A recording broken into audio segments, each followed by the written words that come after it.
Operation സിന്ധുവിന്റെ പശ്ചാത്തലത്തിൽ പ്രധാനമന്ത്രി നരേന്ദ്രമോദിയുടെ വിദേശ സന്ദർശനം മാറ്റിവെച്ചു.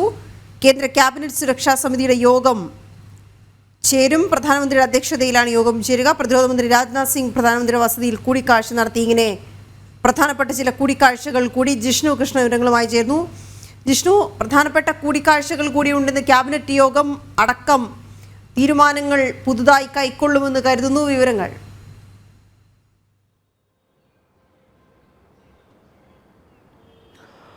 വീണ, ഡൽഹിയിൽ നിന്നും നിർണായകമായിട്ടുള്ള യോഗങ്ങൾ നടക്കുന്നുണ്ട്. അതിന് ഏറ്റവും പ്രധാനപ്പെട്ട നേരത്തെ ഗൗതം പറഞ്ഞു നിർത്തിയ സംഭവം തന്നെയാണ്. അതായത് ഇതൊരു ഓപ്പറേഷൻ സിന്ദൂർ എന്നുള്ളത് അതിൻ്റെ ആദ്യഘട്ടം മാത്രമാണ് ഇപ്പോൾ പൂർത്തിയാക്കിയിട്ടുള്ളത്. ഇനിയും പാകിസ്ഥാന്റെ ഭാഗത്തുനിന്ന് പ്രകോപനം ഉണ്ടാവുകയാണെങ്കിൽ, മറിച്ച് ഭീകരവാദികളും ഇത്തരത്തിലുള്ള പ്രകോപനത്തിന് ഇറങ്ങുകയാണെങ്കിൽ വളരെ കൃത്യമായിട്ടുള്ള പ്രതിരോധ നടപടികൾ രാജ്യത്തിന് സ്വീകരിക്കേണ്ടതുണ്ട്. അതിർത്തി മേഖലയിൽ ഇപ്പോഴും വളരെ കാര്യക്ഷമമായിട്ടുള്ള പ്രവർത്തനങ്ങൾ അല്ലെങ്കിൽ പാകിസ്ഥാൻ സേനയുമായുള്ള ഏറ്റുമുട്ടൽ നടക്കുന്നു എന്ന റിപ്പോർട്ടുകളാണ് പുറത്തുവരുന്നത്. പൂഞ്ച് മേഖലയിൽ ഭാരതം നൽകിയ തിരിച്ചടിയിൽ 4-ലധികം പാകിസ്ഥാൻ സൈനികർ കൊല്ലപ്പെട്ടു എന്ന സ്ഥിരീകരിക്കാത്ത റിപ്പോർട്ടുകൾ പുറത്തുവരുന്നുണ്ട്. അത്തരത്തിൽ ഈ ഒരു ഓപ്പറേഷൻ സിന്ദൂറിലൂടെ ഈ വിഷയം അവസാനിച്ചിട്ടില്ല. പാക് സൈന്യവും ഭീകരരും ഇനിയും പ്രകോപനം നടത്തുകയാണെങ്കിൽ അതിശക്തമായ തിരിച്ചടിയും മറുപടിയും ഭാരതത്തിന്റെ ഭാഗത്തുനിന്ന് നൽകേണ്ടതുണ്ട്. ഒപ്പം ആഭ്യന്തര സുരക്ഷ അതീവമായി പരിശോധിക്കുകയും നിരീക്ഷിക്കുകയും തുടർന്ന് കൊണ്ടുപോകേണ്ട സാഹചര്യമുണ്ട്. അതിന്റെ പശ്ചാത്തലത്തിലാണ് ഇന്നിപ്പോൾ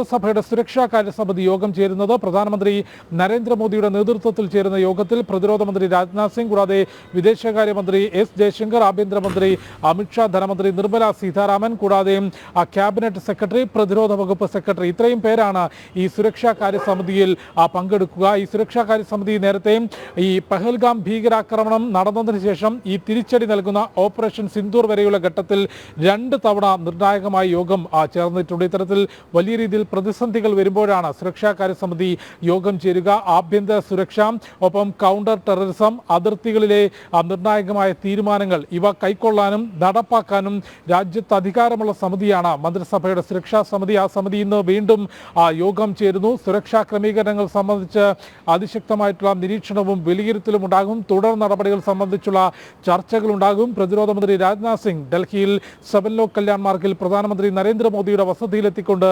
സ്ഥിതിഗതികളുമായി ബന്ധപ്പെട്ടിട്ടുള്ള വിലയിരുത്തലുകൾ നടത്തിയിട്ടുണ്ട്. പ്രധാനമന്ത്രി നരേന്ദ്രമോദി വളരെ കൃത്യമായി ഈ ഓപ്പറേഷൻ സിന്ദൂർ തത്സമയം നിരീക്ഷിക്കുകയും അതിന്റെ ദൃശ്യങ്ങൾ പരിശോധിക്കുകയും ഓപ്പറേഷനുമായി ബന്ധപ്പെട്ട എല്ലാ നടപടികളും വിലയിരുത്തുകയും ചെയ്തിട്ടുണ്ട്. അത്തരത്തിൽ വളരെ കൃത്യമായി രാജ്യത്തിന്റെ ഭരണ നേതൃത്വം വലിയൊരു ഓപ്പറേഷൻ അല്ലെങ്കിൽ കൃത്യമായിട്ടുള്ള തയ്യാറെടുപ്പാണ് ഈ ഓപ്പറേഷൻ സിന്ദൂറിന് വേണ്ടി നടത്തിയിട്ടുള്ളത്. ഈ രാജ്യത്തിന്റെ മുൻപോട്ട് പോക്ക് പരിശോധിക്കുമ്പോൾ തന്നെ മുൻകാലങ്ങളിലും ഇത്തരത്തിൽ പ്രകോപനവും രാജ്യത്തിന്റെ പൗരന്മാരുടെയും സുരക്ഷാ സേനയുടെയും രക്തം വീഴ്ത്തിക്കൊണ്ടുള്ള ഭീകരാക്രമണങ്ങൾ പാകിസ്ഥാനിൽ നിന്നുള്ള ഭീകര ശക്തികൾ നടത്തിയിരുന്നെങ്കിൽ അതിന് കൃത്യമായിട്ടുള്ള തിരിച്ചടി, രാജ്യത്തിന്റെ മനസ്സാഗ്രഹിക്കുന്ന തിരിച്ചടി നൽകി തുടങ്ങിയത് എപ്പോൾ മുതലാണ് എന്ന് നമുക്ക് പരിശോധിക്കുമ്പോൾ വളരെ വ്യക്തമായി മനസ്സിലാക്കാൻ സാധിക്കും. മുൻപ് ഇന്ത്യൻ സൈന്യം നടന്നു കയറി അല്ലെങ്കിൽ പിടിച്ചടക്കിയ പ്രദേശങ്ങൾ പോലും തിരികെ വിട്ടുകൊണ്ട് മടങ്ങിപ്പോരാൻ ആഹ്വാനം ചെയ്ത അല്ലെങ്കിൽ ആവശ്യപ്പെട്ട ഭരണ നേതൃത്വമായിരുന്നു മുൻപ് നമുക്കുണ്ടായിരുന്നെങ്കിൽ ഇന്ന് ഒരു വെടിക്ക് 2 വെടി എന്നുള്ളതും അടിക്ക് തിരിച്ചടിയാണ് നമ്മുടെ നയം എന്ന് പ്രഖ്യാപിച്ചുകൊണ്ട്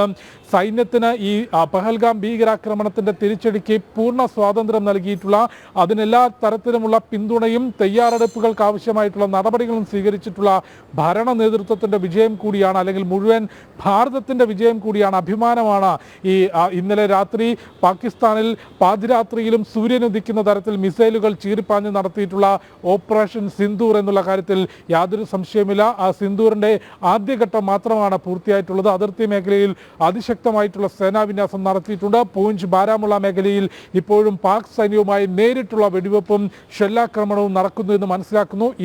ഇരു വിഭാഗങ്ങളിലും ഇരു പ്രദേശങ്ങളിലും നാശനഷ്ടങ്ങൾ ഉണ്ടായിട്ടുണ്ട്. അതിന്റെ ഔദ്യോഗികമായ റിപ്പോർട്ടുകൾ പുറത്തു വരാനുണ്ട്. ഓപ്പറേഷൻ സിന്ദൂർ, ഒപ്പം ഇപ്പോൾ അതിർത്തിയിൽ നടക്കുന്ന സ്ഥിതിഗതികൾ, ഒപ്പം മുഴുവൻ രാജ്യത്തെയും ആഭ്യന്തര സുരക്ഷ സംബന്ധിച്ചും നിർണായകമായ വിലയിരുത്തലായിരിക്കും പ്രധാനമന്ത്രി നരേന്ദ്രമോദിയുടെ നേതൃത്വത്തിൽ ചേരുന്ന സുരക്ഷാ കാര്യ സമിതിയിൽ ഉണ്ടാവുക എന്ന് മനസ്സിലാക്കുന്നു. ഒപ്പം അതീവ രഹസ്യമായിട്ടുള്ള സൈനിക യോഗങ്ങളും ഡൽഹിയിൽ പുരോഗമിക്കുന്നു എന്നാണ് മനസ്സിലാക്കുന്നത്. പഹൽഗാം ഭീകരാക്രമണം ഉണ്ടായതിനു ശേഷം സൈനിക നടപടികൾക്കൊപ്പം തന്നെ ശ്രദ്ധേയമായിരുന്നു രാജ്യ തലസ്ഥാനത്ത് ഇന്ദ്രപ്രസ്ഥത്ത് നടന്നിട്ടുള്ള നിർണായകമായിട്ടുള്ള യോഗങ്ങൾ. അതിൽ പ്രധാനമന്ത്രി നരേന്ദ്രമോദിയും പ്രതിരോധ മന്ത്രി രാജ്നാഥ് സിംഗും ആഭ്യന്തരമന്ത്രി അമിത്ഷായും തുടർച്ചയായിട്ടുള്ള യോഗങ്ങൾ ചേർന്നുകൊണ്ട് സ്ഥിതിഗതികൾ വിലയിരുത്തിയിരുന്നു. ഏറ്റവും ഒടുവിൽ ദേശീയ സുരക്ഷാ ഉപദേഷ്ടാവും പ്രതിരോധ മന്ത്രിയും നമ്മുടെ സായുധ സേനകൾ, കര, വ്യോമ, നാവിക സേനകളുടെ മേധാവിമാരും സംയുക്ത സേനാ മേധാവി ജനറൽ അനിൽ ചൗഹാനും പങ്കെടുത്ത യോഗത്തിൽ പ്രധാനമന്ത്രി നരേന്ദ്രമോദി അധ്യക്ഷത വഹിച്ച യോഗത്തിലാണ് 3 കാര്യങ്ങൾ വളരെ കൃത്യമായിട്ടുള്ള നിർദ്ദേശം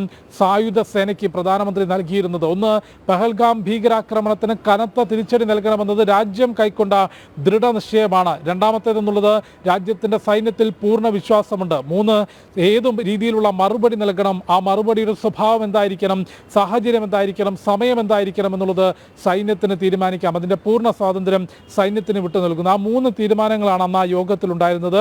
അതിന് പിറകെയും സംയുക്ത സേനാ മേധാവി, കര, വ്യോമ, നാവികസേനാ മേധാവിയുമായി പ്രത്യേക യോഗം ചേർന്നു. അതീവ രഹസ്യ സ്വഭാവമുള്ള യോഗങ്ങൾ രാജ്യതലസ്ഥാനത്തും ഒപ്പം ശ്രീനഗറിലും ചേർന്നു. അതിൻ്റെ ഭാഗമായാണ്, അത്തരം നിർണായകമായിട്ടുള്ള യോഗങ്ങളുടെയും രാജ്യത്തിൻ്റെ ഭരണ നേതൃത്വത്തിൻ്റെ വിട്ടുവീഴ്ചയില്ലാത്ത നയങ്ങളുടെയും ഭാഗമായിട്ടാണ് ഓപ്പറേഷൻ സിന്ദൂറിൻ്റെ ആദ്യഘട്ടം പൂർത്തിയാക്കിയിട്ടുള്ളത്. ജെയ്ഷെ മുഹമ്മദിൻ്റെയും ലഷ്കർ ഇ തോയ്ബയുടെയും ഹിസ്ബുൾ മുജാഹിദിൻ്റെയും ഭീകര കേന്ദ്രങ്ങളിൽ ഏറ്റവും സുരക്ഷിതമെന്ന് മസൂദ് അസർ ഉൾപ്പെടെയുള്ളവർ കരുതിയിട്ടുള്ള, അല്ലെങ്കിൽ ഭീകരശക്തികൾ, ഈ ഭീകര ഗ്രൂപ്പുകളുടെ ടോപ്പ് കമാൻഡർമാർ, അവരുടെ മേധാവിമാർ കരുതിയിരുന്ന പാകിസ്ഥാൻ മണ്ണിലെ ലാഹോറിലെയും ഒപ്പം ബഹവൽപൂരിലെയും എല്ലാം പാക് സൈന്യം കാവൽ നിൽക്കുന്ന പാക് ചാരസംഘടന ISIയുടെ നിരീക്ഷണമുള്ള കേന്ദ്രങ്ങളിലാണ് ഭാരതത്തിൻ്റെ പോർ വിമാനങ്ങൾ പറന്നു ചെന്നുകൊണ്ട് ഇത്തരത്തിൽ മിസൈൽ വർഷിക്കുകയും ഒരു പോറൽ പോലും ഏൽക്കാതെ തിരിച്ച് ഭാരതത്തിൻ്റെ മണ്ണിലേക്ക് പറന്നിറങ്ങുകയും ചെയ്തിട്ടുള്ളത്. കനത്ത തിരിച്ചടി, വലിയ രീതിയിലുള്ള പരിഭ്രാന്തി പാകിസ്ഥാൻ സൈന്യത്തിനും പാകിസ്ഥാൻ ഭരണകൂടത്തിനും ഭീകരശക്തികൾക്കും ഉണ്ടാക്കിയിട്ടുണ്ട് എന്ന കാര്യത്തിൽ യാതൊരു സംശയമില്ല. അതുകൊണ്ട് തീർച്ചയായും ഭാരതത്തിൻ്റെ സൈന്യം പാക് സൈന്യത്തിൻ്റെ ഭാഗത്തുനിന്നും ഭീകരവാദികളുടെ ഭാഗത്തുനിന്നുമുള്ള പ്രകോപനം പ്രതീക്ഷിക്കുന്നു. അത് പ്രതിരോധിക്കുന്നതിനും കനത്ത പ്രഹരം തിരിച്ചേൽപ്പിക്കുന്നതിനുമുള്ള തയ്യാറെടുപ്പുകൾ നടത്തിയിട്ടുണ്ട്. അതിന്റെ ഭാഗമായിട്ടാണ് ഇന്നും രാജ്യ തലസ്ഥാനത്ത് നിർണായകമായ യോഗങ്ങൾ നടക്കുന്നത്. ശരി ജിഷ്ണു.